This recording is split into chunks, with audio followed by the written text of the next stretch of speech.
This is free opinion, giving you my free opinion. I'm going to do this like I normally do videos. I'm going to read a bit, and then I'm going to give my thoughts on it. I'll tell you right now, I don't think the FBI, I think the FBI is compromised. I think they've been compromised for many, many years.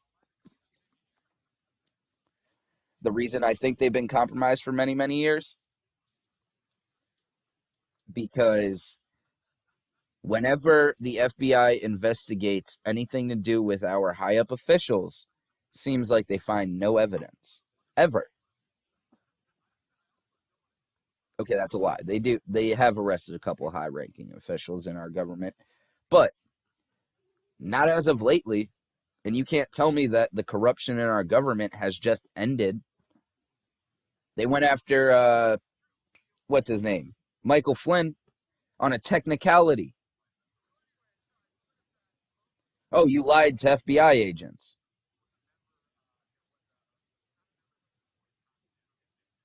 Let's go ahead and read this.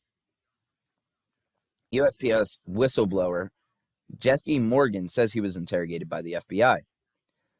A USPS whistleblower said Tuesday he was interviewed by federal agents, described the process as an interrogation. Jesse Morgan, a truck driver for a Postal Service subcontractor, said FBI agents and officials with one of the USPS law enforcement arms, which probably the Inspector General, met with him to go over his allegations. Morgan said during the appearance on War Room Pandemic that he essentially was interrogated. I understand they're just doing their jobs, but so I gave them what I saw, what happened to me, what I had done, and what they want to do is instead of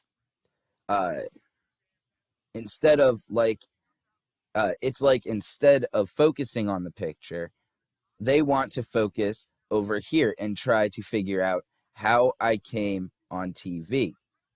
It's really sad, to be honest.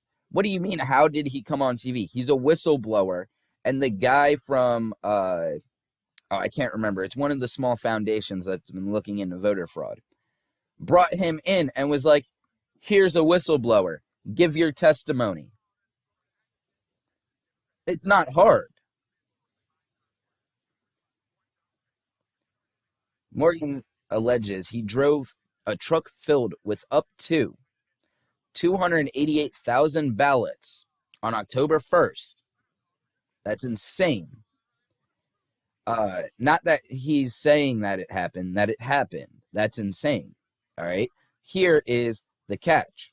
He said the trailer and the ballots vanished from a USPS depot after he dropped them off there. Now, they didn't just disappear like, bitch, be gone. What happened was somebody picked them up and brought them to their next destination. You have a bunch of people doing one little job to get a big job done. Nobody knows what the big job was. You have a bunch of people doing small jobs to make the gears turn. Not everybody's going to know what the big outcome is. If you guys don't understand what I mean, I don't know how to explain that any easier. There's probably a way, but words are escaping me right now. The FBI hasn't responded to a request for comment, nor has the USPS.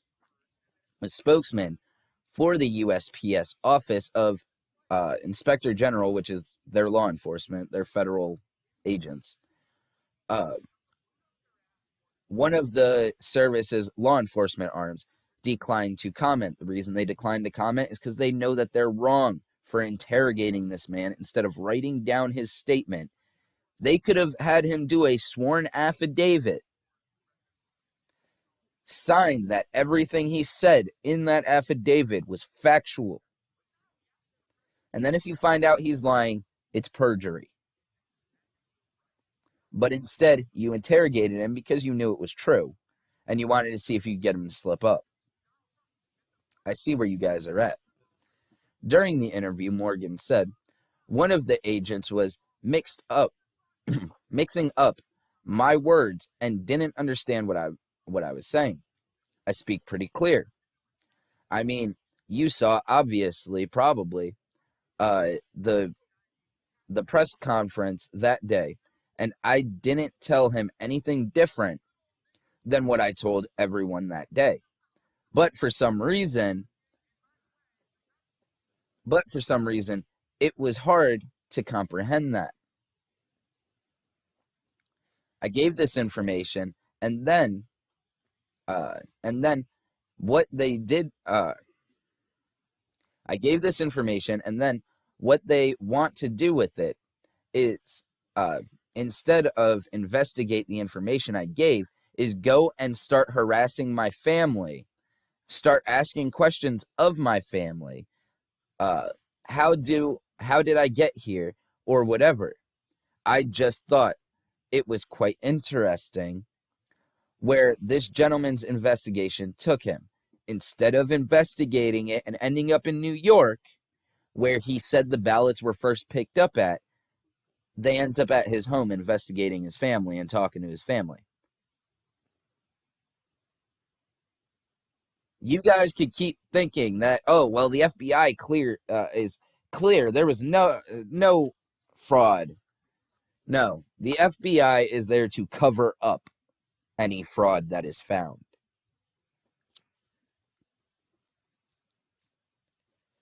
He said he did not feel like the authorities had any interest in probing into what actually happened with the truck or the ballots. I have the FBI information about my truck full of ballots, and then what they want to do with it is, instead of investigate the information, is to go and start harassing my family, he wrote on Twitter. Morgan previously said his wife got into an argument with him about stepping forward like he has, and that he could lose his job because of what he's done. Morgan said he did not vote in the election, calling it a choice between two evils. I believe in an honest election, at least. I think the people of America deserve an honest election, he said in a video released by the Thomas More Foundation. That's what I was talking about, the Amistad Project, a nonprofit that is focusing on election integrity issues. Oh, he already had an affidavit. Apparently, Morgan's affidavit was submitted as part of an election lawsuit filed in Pennsylvania this week. Money is being raised for Morgan and another USPS whistleblower, Ethan Pease, of Wisconsin, through a GoFundMe fundraiser. The organization refers to the men as serving Americans by shedding light on the election fraud in the 2020 presidential election through sharing their personal experiences. I will put the fundraiser down below if anybody wants to go and contribute $1 towards their fund.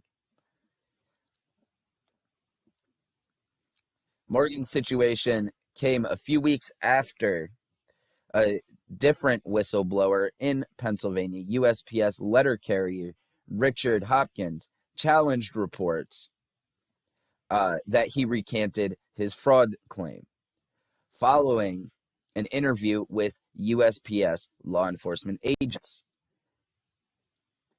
Hopkins also released recording of the interview. Mark Ruskin, a 27-year veteran of the FBI and former assistant district attorney in Brooklyn, New York, told the Epoch Times that the way Hopkins was questioned showed the agency was trying to do damage control. From beginning to end, it's pretty shocking behavior, Ruskin said. Now, I will link to Hopkins as well, because they did try to do damage control. If you watch the interview, they were trying to twist his words like they're trying to do to Morgan's. We need to wake up. The FBI is not our friend. The FBI is there to do damage control for when our elected officials fuck shit up. Excuse my language. But you guys need to understand, when you hear the FBI say, oh, yeah, we looked into it. No, what they're really saying is we covered up any evidence that may point in that direction. Not when they're trying to interrogate somebody and switch around their words to make it sound like they're lying. But hey, guys, this is just my opinion. Please like, comment, subscribe. Let me know what you guys think. And let me know if I earned your subscription today. Comment it down below and just write earned. It'd really make my day to see a couple earned in my comments today. But guys, please have a nice rest of your day. I'm going to try to have a CCP video up pretty soon because, guys, it's crazy, all right? If you think that the people that run America are the politicians, you're wrong. The people that truly run this country, well, not during Trump's era, but if Biden becomes president, they will be running this country into the ground again, is the CCP. And how they run this country is through Wall Street. But I have a story about that I'm going to be doing. You guys have a great day. And remember, be nice to someone.